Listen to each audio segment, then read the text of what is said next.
There's something certainly very key when it comes to spellings, and that is getting the basic sounds correct.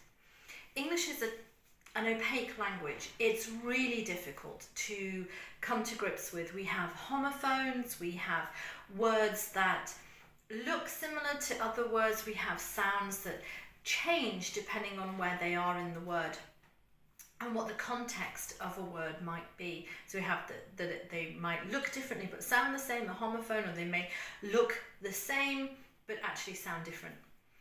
So getting to grips with the spellings for a dyslexic person can be really, really tricky, and it's not surprising, is it, when we have such an opaque language. It's not like Spanish or Italian, which is a very phonetic language, and so what you see on the page is exactly how it comes out of your mouth. So one of the things with younger children, primary school age, is that they are given usually 10 or 15 or sometimes 20 spellings to revise and rehearse ready for a spelling test. For a dyslexic student, this isn't always the best way of learning spellings, because they're expected in the classroom to remember these spellings by rote, by sight. So their teacher will say the spelling and the child is expected to write it down. And that's because they're expected to know it by visual learning. Not all people can learn this way. We talked about in another video how some people, especially dyslexic people, like to use a mix of visual, auditory, kinesthetic. And so when it comes to rehearsing for a spelling test and actually doing the spelling test, it can be quite tricky. One of the ways that you can help your child to learn those spellings is by using colours and singling out specific sounds. Now, you might be sitting there watching this video thinking, but I'm not very good at spellings myself. In which case, this is a good learning activity for you to do as well, so that you can help your child and you can gain those same skills that you are helping to teach your child. So let's first of all take the word cat. Something really simple. Cat. If we memorize the sounds to that word, k, a, t, we've almost got that sound there.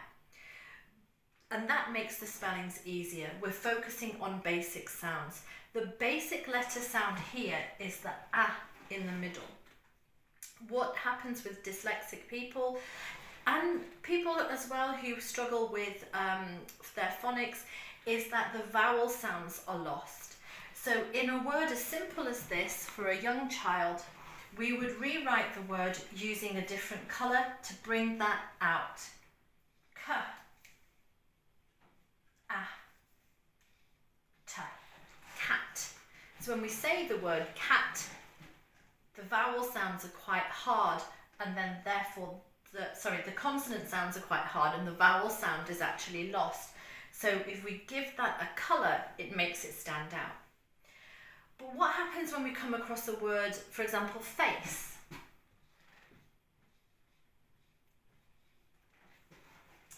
The sound that we want to emphasise is this part here, because it makes us sound.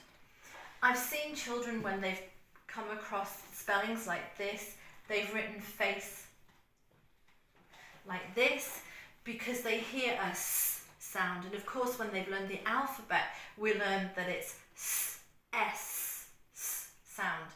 But we're not taught, when we're taught the alphabet, that this ce also makes a s sound.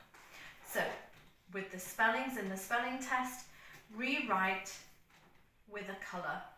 It doesn't have to be the same colour, you can use any colours, just make it stand out a little bit more. When we get to longer words that have worse sound blends, shall we say, the O-U-G-H can change dramatically. Excuse me. So if we wanted to write, as I've just done, a cough, to make that off sound, or t.